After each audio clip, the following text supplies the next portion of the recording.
Let's start with a really big question, one you might not think about every day. What kind of legacy are you going to leave behind? It's a heavy one, for sure, but it's exactly what Robin Sharma gets right into in his incredible book, Who Will Cry When You Die? So today, we're going to break down some of his most powerful and honestly practical lessons on how to live a life that's just filled with more purpose, more joy, and more meaning. Right off the bat, the book just hits you with its title as a question. And look, it's not trying to be dark or morbid. Think of it more like a wake-up call. It's really asking, how many lives are you going to touch? What kind of impact are you going to have? It's a challenge, really, to start living with intention, starting right now, so that the answer to that question is one you can actually be proud of. And this quote from Norman Cousins, which Sharma uses in the book, just nails this idea perfectly. The real tragedy isn't that life ends. It's living an unlived life, you know? It's about all the potential, all the kindness, all the courage that we just keep locked up inside. This right here, this sets the stage for a huge shift in how we see things. So, how do we do it? How do we even begin to build a life that truly matters? Well, it all starts with a simple but really profound piece of advice that became the cornerstone of Sharma's own philosophy. This is the wisdom Sharma's own father shared with him. It's just a total reversal of how we start out, right? The idea is to live a life with so much service and kindness and impact that the world actually feels the loss when you're gone. That's the compass for a meaningful life.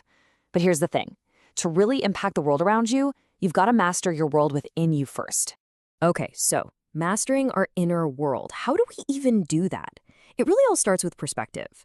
The world inside your head literally shapes the reality you experience, and Sharman tells this incredible story to show us exactly how. Okay, picture this. Two men sharing a hospital room.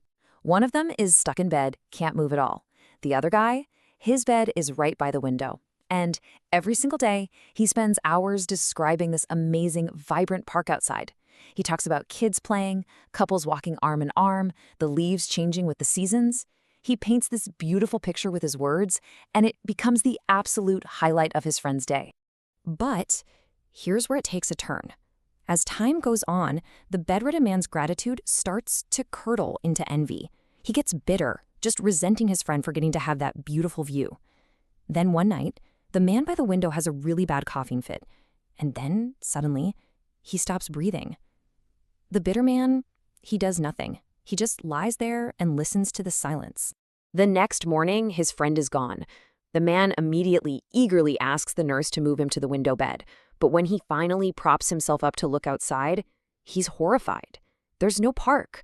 There's nothing but a stark, blank brick wall.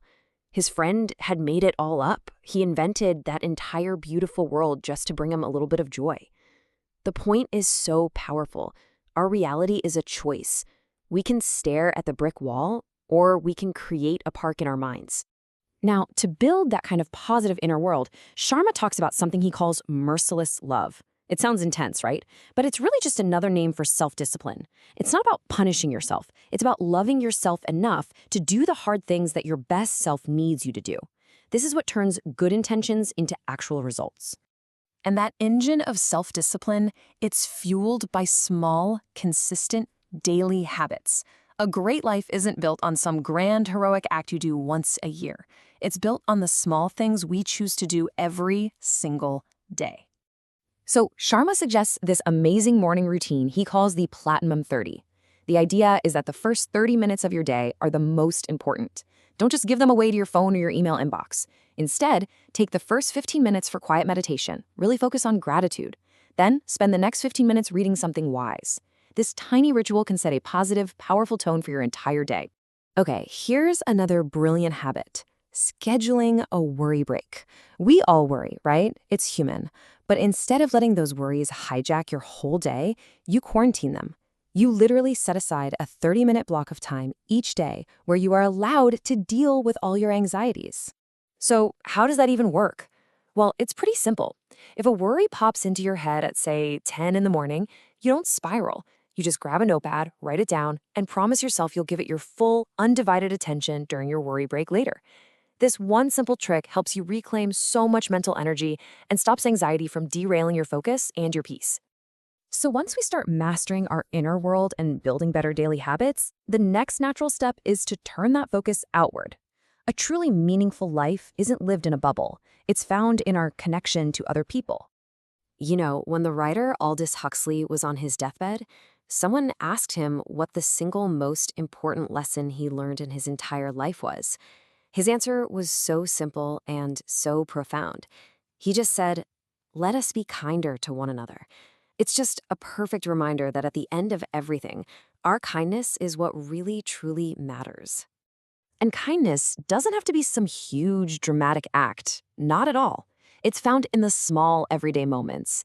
It's paying the toll for the car behind you. It's giving up your seat on the bus, offering a genuine compliment to a stranger. These tiny little gestures, they create ripples of good that spread way farther than you could ever imagine. So, as we start to bring all these ideas together, we come right back to that first big question about your legacy. The key takeaway is that it's not something you figure out at the end of your life. It's something you are building right now, moment by moment, day by day. And this quote from Mother Teresa just perfectly sums up the entire message of this book. A great life, a meaningful legacy, it's just the sum of thousands of small acts of self-discipline, of perspective, of kindness, all done with great love.